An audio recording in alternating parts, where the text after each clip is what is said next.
चीकू और किट्टू के गांव के बाहर एक नदी थी, काली नदी। लोग कहते थे वहां जाना बहुत खतरनाक है, कोई भी वहां नहीं जाता था सूरज ढलने के बाद। लेकिन किट्टू और चीकू को पता चला उनका दोस्त गुड्डू उस नदी के पास से वापस नहीं आया और तब से लेकर अभी तक 3 घंटे बीत चुके हैं।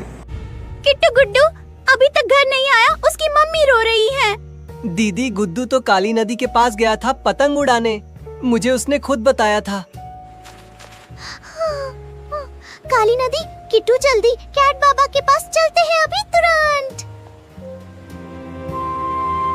जब कैट बाबा ने ये बात सुनी फिर उनका फेस बिल्कुल सीरियस हो गया, उनकी आंखें बंद हो गई, जैसे काली नदी का नाम सुनते ही उन्हें कुछ याद आ गया हो, एक डरावनी याद। फिर उन्होंने आंखें खोली और किट्टू और चिक्कू को बोला, काली नदी, ये नाम मैंने बहुत सालों बाद सुना है। बाबा क्या है उस नदी में, प्लीज जल्दी बताओ गुड्डू। बताता हूँ, रास्ते में, पहले चलो, वक्त कम है, सूरज ढलने वाला है। क्या सूरज ढलने से पहले जाना जरूरी है? हाँ किट्टू, रात होने के बाद मैं भी वहाँ नहीं जा सकता। कैट बाबा, चिक्कू और किट्टू नदी की तरफ चल पड़े और रास्ते में कैट बाबा ने किट्टू और चिक्कू को बताया काली नदी के अंदर एक पुरानी आत्मा रहती है, एक नाव चलाने वाले की आत्मा जिसकी मौत नदी में डूबकर हो गई थी और वो अकेले इंसान को नदी से दूर नहीं जाने देता है। ये बात सुनकर किट्टू और चिक्कू तो डर गए, लेकिन कैट बाबा ने बताया केवल सच्चा प्यार ही अब उस आत्मा को रोक सकता है।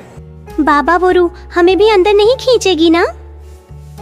नहीं किट्टू, जब तक मैं हूँ कोई तुम्हें छू नहीं सकता।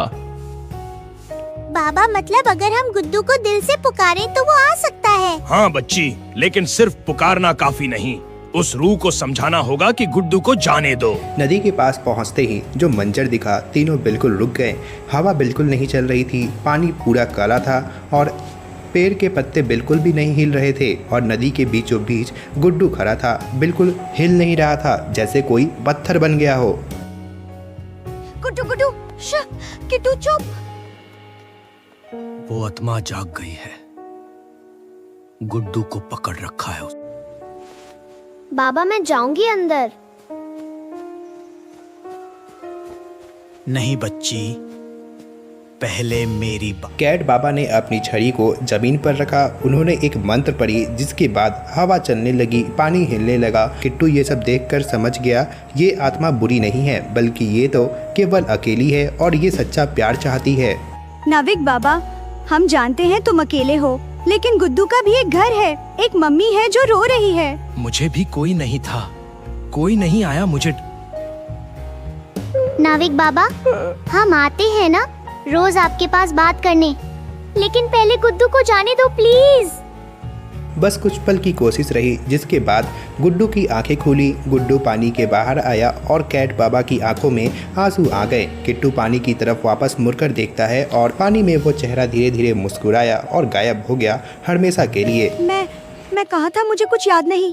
तू ठीक है, बस यही काफी है। नाविक बाबा अब अकेले नहीं हो, हम याद करेंगे। बच्ची, तूने आज वो किया जो मैं नहीं कर सकता था। बाबा मैंने कुछ नहीं किया, बस सुन लिया उन्हें। दुनिया में सबसे बड़ा काम यही है बच्ची,